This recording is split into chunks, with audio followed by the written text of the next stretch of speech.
In the last episode, we were introduced to Baek Hong-Joon, who was one of the first Korean Christians. And we talked about the importance of Baek Hong-Joon because he leaves a great example for modern-day Christians, Korean or non-Korean. Because even though he lost everything, he said he was joyful because he was able to be persecuted for Jesus who died for him. And today, we'll see that he wasn't bluffing.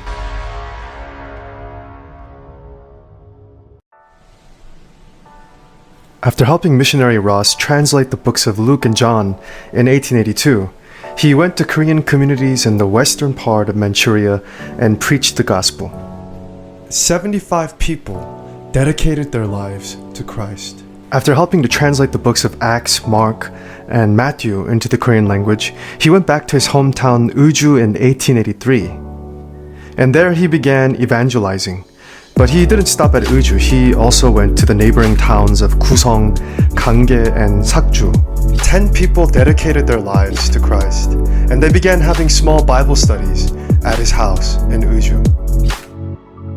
This small gathering of early believers later became the Uju Church in 1885.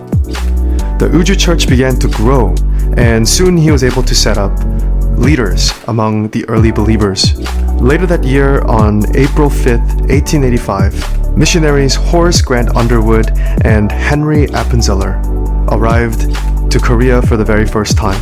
Baek Hong-Joon met with missionary Underwood, and together they began working to plant churches. In September of 1887, Saemunan Church was founded by missionary Underwood with assistance from Baek Hong-Joon and his friend Seo Sang-yun, who we talked about before. And Baek Hong-Joon was appointed to be the first elder in Korean church history at the age of 40.